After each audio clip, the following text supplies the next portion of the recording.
As promised in his State of the State address, this week the governor signed an executive order to call the legislature into a special session.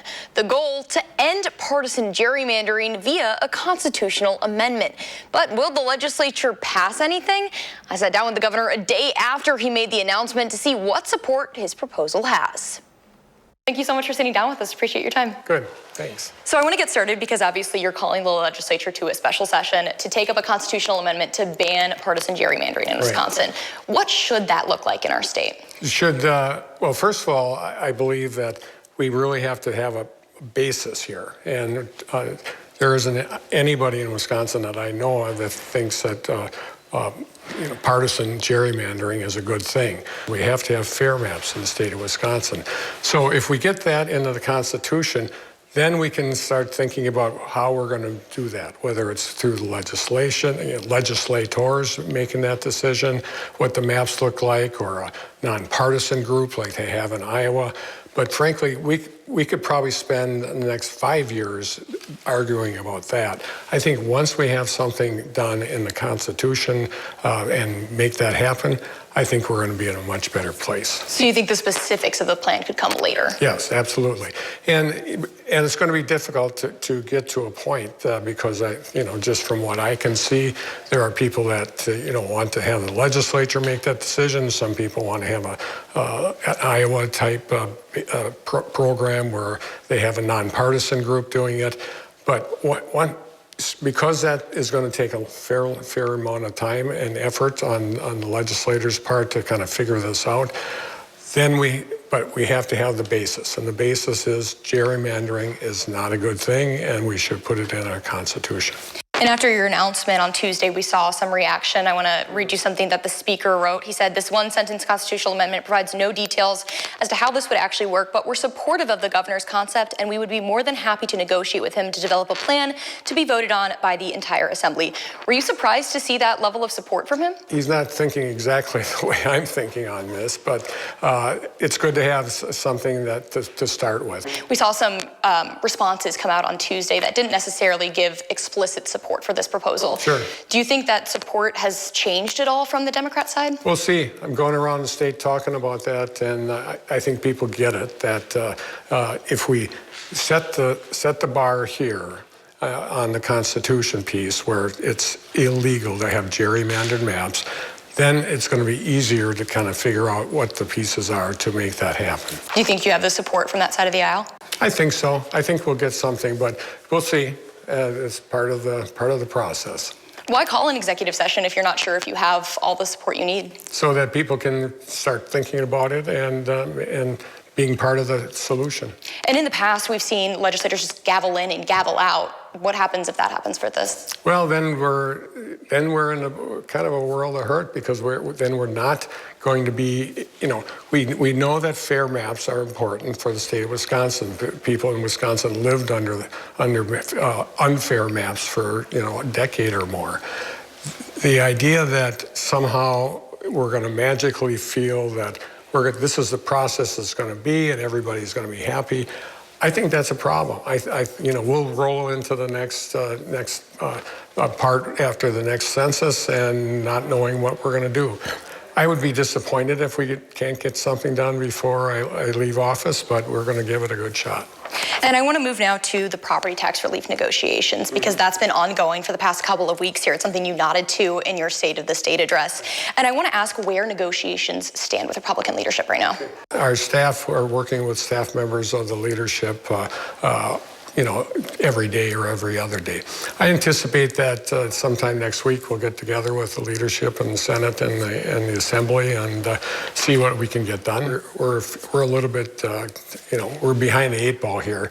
But the thing that concerns me is there's no reason why this has to happen next week or the week after. This can happen sometime a month from now if we want to. So the speaker and others are saying, well, we have to start campaigning in a couple weeks, and we can't come to Madison anymore. Well, I don't believe that. They can walk and chew gum at the same time. So you're saying there's no necessarily deadline for this? No, not from my vantage point, certainly not. And, I understand his point, the speaker's point also, but, at the end of the day, they're still getting paid to do the work of the people of Wisconsin, and that includes, in the middle of summer if we need to be. And now the speaker has said in the past that you're drawing lines in the sand about, are you willing to compromise on general aid? Well, we'll see. I guess I'm not going to give a specific issue, but I think more money for schools is important. We just need to get schools more money, and we need to make sure that our property taxes are realistic. So you'd be open to looking at more money for schools in a different way? Possibly, yeah. And I want to talk, too, about rebate checks. That's something that you had said that you would not support. Right. The speaker, when I spoke with him last week, told me that he wants something that people can feel immediately. Is there another solution here that could meet both of those? Well, I certainly think when they look at their taxes next winter that they will be better than they were this year. I think they'll be able to see that too. So I'm not sure the check thing is necessarily a good idea. I think it's important to get the money to schools, and schools, as a result of getting that money, will be able to, mitigate great increases in property taxes. They'll see that next year. So getting a check just before the next election seems kind of weird to me. I think it's kind of buying votes, and I'm not really crazy about that idea. And I want to ask, is there any scenario here where nothing gets done on these property tax relief deals? I don't think so. I think the speaker and the leadership in the Senate are willing to compromise. I'm willing to compromise, so I'm hopeful that we're going to get something done.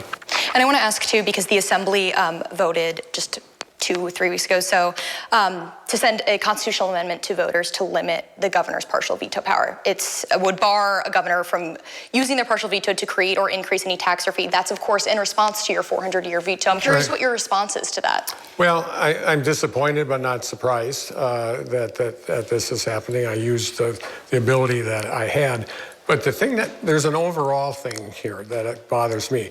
The legislature can take that to the people and have, without my being involved in it,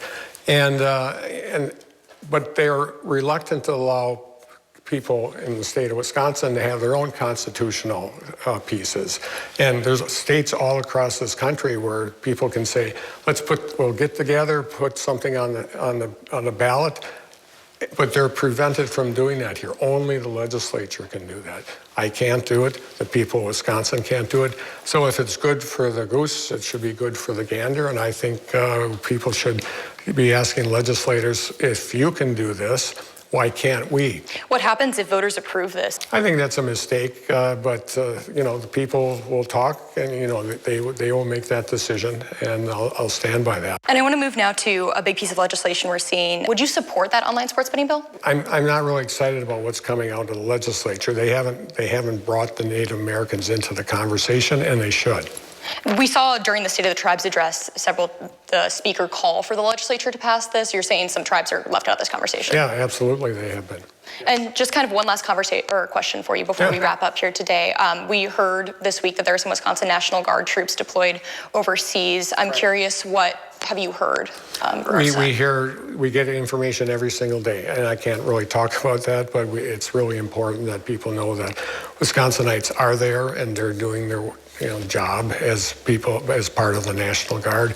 But we're aware of it. We get an update almost every single day, or more than every day, several times a day.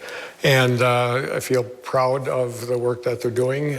It's not necessarily safe, but they're representing Wisconsin well.